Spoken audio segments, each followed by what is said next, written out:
দীর্ঘ পথে যুবতী নারী তার সৌন্দর্যের পশ্চা নিয়া, আর ধনাঢ্য ব্যক্তিরা সওদাগরেরা তাদের টাকা পয়সা নিয়া একাকে নিয়ে অথবা দলবদ্ধ ভাবে মানুষেরা যাতায়াত করবে। লা ইয়াখাফু ইল্লাল্লাহ, মানুষের মনের মধ্যে কোনো ভয় থাকবে না। এমন একটা সময় আসবে, ওয়ালাকিন্নাকুম তাস্তাজিলুন, অথচ তোমরা বড্ড তাড়াহুড়ো করছো। তাড়াহুড়ো করো না, অপেক্ষা করো, ধৈর্য ধরো, মার খাও, জেলে যাও, শহীদ হও, আল্লাহর রাজ কায়েম হবেই হবে।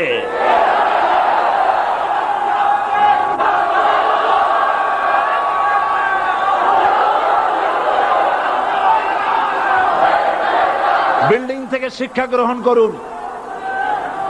বিল্ডিং, ইমারত, দালান থেকে শিক্ষা গ্রহণ করুন। এই যেটা দালান আছে না পাশে, দেখতে পাচ্ছেন?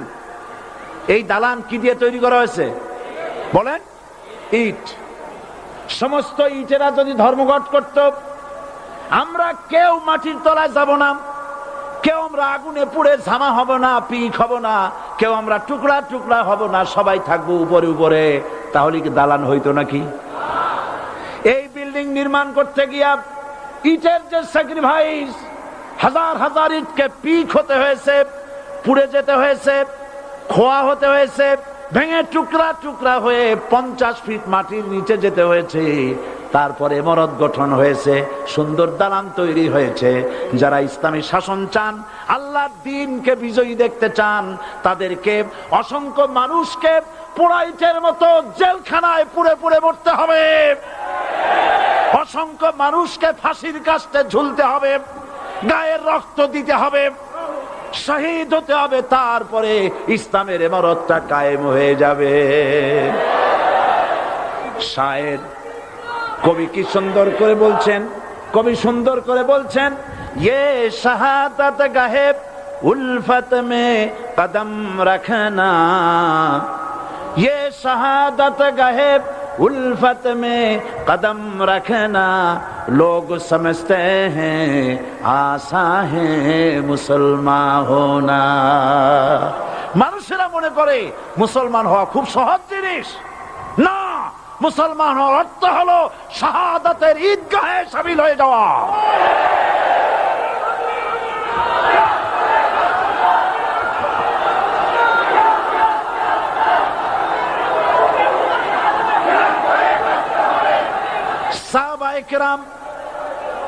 সাহাবায়ে কেরাম মার খেলেন, এবার স্বয়ং আল্লাহর নবীর গায়ে হাত তুলল। আবু জাহেল এসে হুজুরকে মারলেন, গলায় চাদর দিয়া এমন জোরে টান মেরেছে, রাসূলুল্লাহ পড়ে গিয়েছেন। হাদিসে এসেছে হুজুরের চোখ মোবারক ঠিকরে পড়ে যেতেছে, চেহারা মোবারক লাল হয়ে গিয়েছে, জমিনের উপরে আছাড় মেরে ফেলেছে। রাসূলের এই অবস্থা দেখে হযরতে হামজা তখনও কাফের ছিলেন, শিকার থেকে এসে তিনি এই দৃশ্য দেখলেন, দাসীর মুখে শুনলেন, ছুটে চলে গেলেন আবু জাহেলের বাড়িতে। যায় বলে, আবু জাহেল রে, তুই মুহাম্মদ সাল্লাল্লাহু আলাইহি ওয়াসাল্লাম মেরেছিস, বল কেন মারলি? এমন ভালো মানুষ তো জীবনে চোখে দেখি নাই, যিনি কোনো মিথ্যা কথা বলেন না, ভালো ভালো কথা বলেন, এক আল্লাহর গোলামি করার জন্য বলেন। এই সব ভালো কথা বলার জন্যই তুই তারে মারলি নাকি? আরে আবু জাহেল, তুই কি মনে করেছিস মুহাম্মদ সাল্লাল্লাহু আলাইহি ওয়াসাল্লাম তার পিতা আব্দুল্লাহ মারা গেছে বলে মুহাম্মদ সাল্লাল্লাহু আলাইহি ওয়াসাল্লাম এতিম হয়ে গেছে মনে করেছিস নাকি? জেনে রাখ, মুহাম্মদ সাল্লাল্লাহু আলাইহি ওয়াসাল্লামের পিতা আব্দুল্লাহ মারা গেছে, কিন্তু চাচা হামজা তো মরে যায় নাই।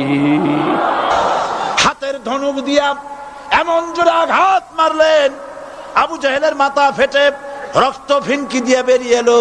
হযরতে হামজা ঘরে ফিরে এসে রাসূল করিম সাল্লাল্লাহু আলাইহি ওয়াসাল্লামের মস্তক মোবারক কোলে উঠায় নিলেন আর বললেন, বাবা, তোমাকে মেরেছে বলে আমি আবু জাহেলের মাথাটা ফাটাই দিয়ে আসছি, তুমি খুশি হও। হুজুর বলছেন, চাচা, কার মাথা ফাটাইছো এইটা বলে আমারে খুশি করতে পারবা না। হযরতে হামজা বলেন, তুমি কি হলে খুশি হবে? হুজুর বলেন, হামজা চাচা গো, আমি খুশি হব যদি একটিবার চাচা তোমার মুখে শুনতে পাই ঈমানের কালেমা। হযরতে হামজা বলেন, মুহাম্মদ সাল্লাল্লাহু আলাইহি ওয়াসাল্লাম, আমি বুঝতে পেরেছি তুমি কোনো সাধারণ মানুষ নয়। সাধারণ মানুষ হলে পরে তুমি প্রতিশোধে বিশ্বাসী হতে, খুশি হতে। প্রতিশোধে বিশ্বাসী হও নাই, তুমি অবশ্যই আল্লাহর নবী, কোনো সন্দেহ আমার নাই। তুমি সাক্ষী থাকো, আমি পড়ে নিলাম লা ইলাহা ইল্লাল্লাহু মুহাম্মাদুর রাসূলুল্লাহ। জোরে পড়ে লা ইলাহা ইল্লাল্লাহু মুহাম্মাদুর রাসূলুল্লাহ। ঘাবড়াবার কারণ নাই। এর অর্থ এই নাই যে আপনারা কালেমার দাওয়াত দিবেন আর রাষ্ট্র শক্তি আপনারে পিটাইতেই থাকবে, আপনার কোনদিন আপনার সুদিন ফিরে আসবে না। বিষয়টা কি এমন না। আমার আল্লাহর ওয়াদা শুনুন, ওয়ালা তাহিনু ওয়ালা তাহজানু ওয়া আনতুমুল আলাউনা ইন কুনতুম মুমিনিন। মুমিন যদি হও আমি তোমাদেরকে বিজয় দান করব। সুবহানাল্লাহ বলেন। আজ যদি আমাদের উপরে বিপদ এসে থাকে তাহলে তার একমাত্র কারণ পূর্ণাঙ্গ ঈমানের অভাব আমাদের মধ্যে রয়েছে, ঠিক কিনা? আজ পৃথিবীতে সব থেকে মার খায় কারা? চিল্লায় বলো। আলজেরিয়ায় কারা? বসনিয়ায় কারা? চেচনিয়ায় কারা? প্যালেস্টাইনে কারা? আহা, প্যালেস্টাইনের মুসলমানদেরকে মেরে মেরে শেষ করে দিল। দেখছেন ছবিতে না? দেখেন না? প্যালেস্টাইনের মুসলমানদের যে কে যখন মারা হচ্ছে, বাংলাদেশের প্রধানমন্ত্রী তখন আমেরিকায় ক্লিনটনের সঙ্গে কথা বলতেছেন। তিনি ক্লিনটনের কাছে তার পিতৃ হত্যার জন্য দায়ী সাজাপ্রাপ্ত 3 জন ব্যক্তিকে ফেরত চাচ্ছিলেন। আমার দৃষ্টিতে এটা কোনো অপরাধ নয়। সন্তান তার পিতার প্রতি আকর্ষণ থাকবেই। আমার আপত্তি সেখানে আপনি প্রধানমন্ত্রী শুধু শেখ পরিবারের প্রধানমন্ত্রী নন, শুধু আওয়ামী লীগের প্রধানমন্ত্রী হওয়া উচিত নয় আপনার। আপনি পৃথিবীর দ্বিতীয় বৃহত্তম বাংলাদেশের 12 কোটি মুসলমানের প্রধানমন্ত্রী। পিতৃ হত্যার আসামি ফেরত চাইলেন, কিন্তু বিল ক্লিনটনের আশ্রয় প্রশ্রয় লালিত পৃথিবীর অসভ্য জাতি সন্ত্রাসী ইহুদিরা প্যালেস্টাইনের মুসলমানদেরকে পাখির মতো গুলি করে হত্যা করছে। আপনি কেন জবাব চাইলেন না?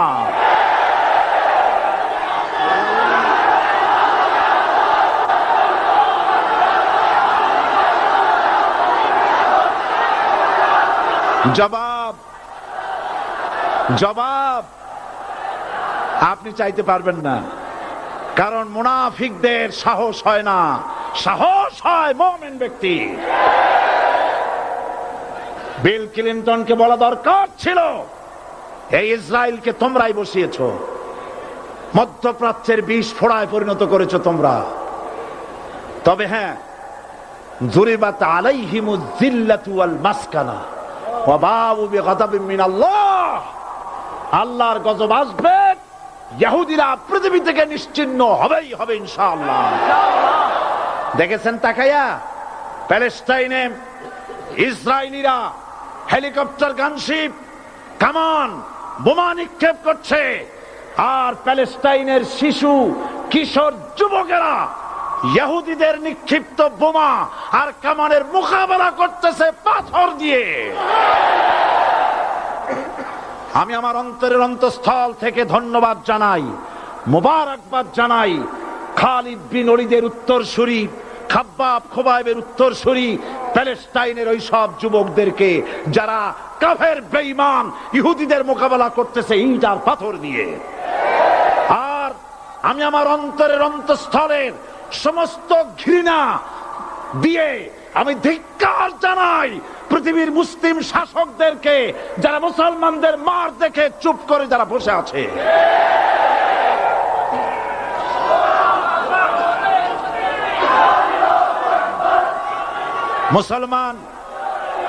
মুসলমান যদি মুসলমানের মতো হয়, 10 জন যথেষ্ট। কয়জন যথেষ্ট? কোথায় আছে কথা? আল্লাহ পাক কোরআন শরীফের মধ্যে বলেছেন, একজন যদি হও ইমানদার মুত্তাকি 10 জনের উপরে বিজয়ী হবে। 10 জন যদি হও 100-র উপরে বিজয়ী হবে, 100 যদি হও 1000-এর উপরে বিজয়ী করব। জোরে বলেন সুবহানাল্লাহ। কবি বলতেছেন ফিজায়ে বদরে পয়দা কুন ফেরেশতে তেরি নুসরত কো উতার सकते गर्दों से कतर अंदर कतर अब भी। বদরের মুসলমানদের মতো ঈমান আনো, তাহলে আকাশ থেকে কাতারে কাতারে ফেরেশতা নাজিল করে দিয়ে আল্লাহ পাক তোমাদেরকে সাহায্য করবেন। সুবহানাল্লাহ। সে আল্লাহ আছে না নাই? জোরে বলেন আছে না নাই?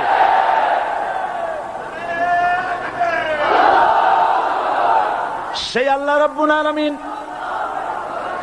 কোরআনে কারীমের ভিতরে আয়াতুল কুরসির মধ্যে বলে দিয়েছেন আল্লাহু লা ইলাহা ইল্লাহুল হাইয়ুল কাইয়্যুম।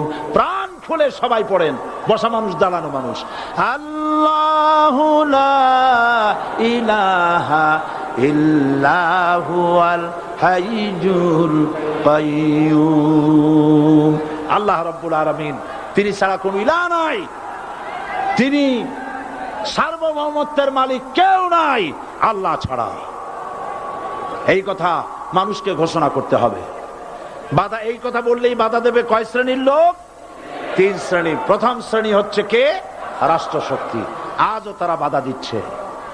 আল্লাহর আইন দিয়ে দেশ চালাও, তারা তাদের মন মর্জি মোতাবেক আইন দিয়ে দেশ চালাবে। আল্লাহ পাক বলছেন আলা লাহুল খালকু ওয়াল আমরু, সৃষ্টি যার, আইন চলবে তার। কারো বাবার আইন চলতে পারে না, নিজেদের তৈরি করা আইন চলবে না। ইনিল হুকমু ইল্লা লিল্লাহ, একমাত্র আইন চলবে কার? এই আইন রাসূল করিম সাল্লাল্লাহু আলাইহি ওয়াসাল্লাম মদিনায় কোরআন দিয়ে প্রতিষ্ঠিত করেছিলেন। আল্লাহর বিধান, আল্লাহর সার্বভৌমত্ব কায়েম করেছিলেন। কোরআন সংবিধান হলো, চুরি বন্ধ হলো, ডাকাতি বন্ধ হলো, জেনা বন্ধ হলো, হত্যা বন্ধ হলো, ধর্ষণ বন্ধ হলো, সব কিছু বন্ধ হয়ে গিয়ে মুসলমানেরা শান্তি লাভ করলো, পৃথিবীর মানুষ শান্তি লাভ করলো।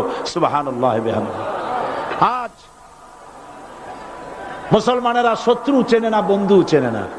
বন্ধুকে বানায়েছে শত্রু, শত্রুকে বানায়েছে বন্ধু।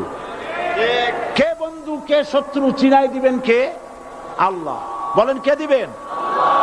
আল্লাহ রাব্বুল আলামিন কোরআনে কারীমের মধ্যে পরিষ্কার করে বলেছেন লাতাজিদান্না শাদ্দান নাসি আদাওয়াতান লিল্লাযীনা আমানুল ইয়াহুদা ওয়াল্লাযীনা আশরাকু।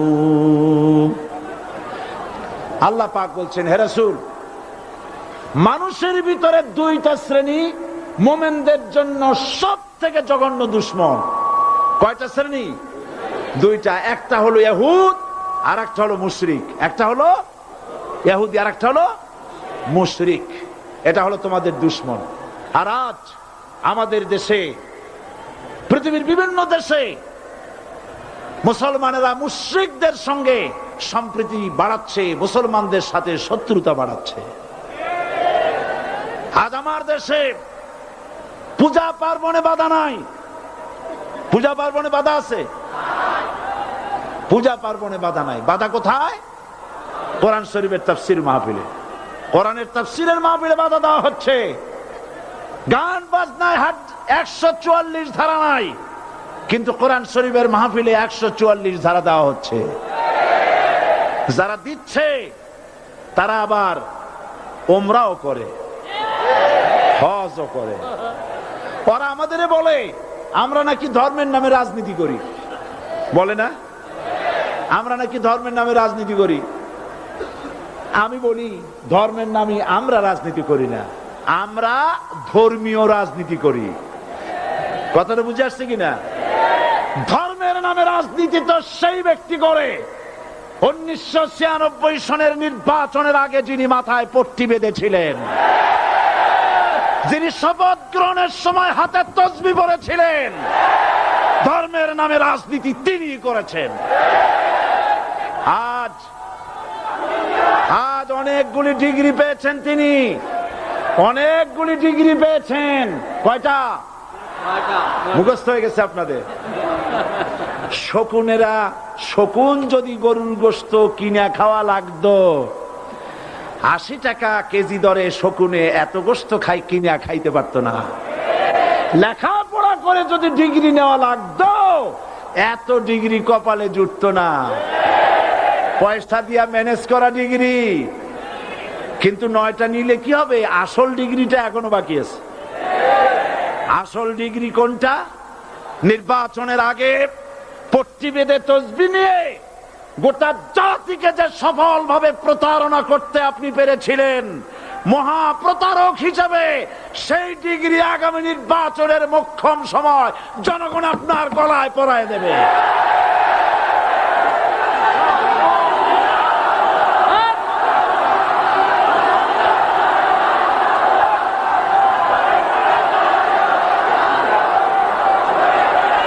সুতরাং ধর্মের নামে রাজনীতি নয়, আমরা ধর্মীয় রাজনীতি করি, আমরা এই কোরআনের রাজনীতি করি। এই কোরআন নিয়ে বাঁচতে চাই, এই কোরআন নিয়ে মরতে চাই। এই কোরআন থেকে আমাদেরকে বিচ্ছিন্ন করতে চায় কাফের, বেঈমান, মুশরিকেরা। ও আমার জাতি, কোরআন থেকে যারা বিচ্ছিন্ন করতে চায়, তোমরা কি তাদের বিরুদ্ধে জিহাদের জন্য প্রস্তুত থাকবে?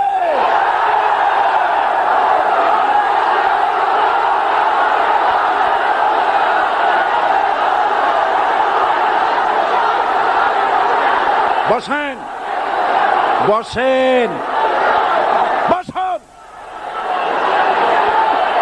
বসেন,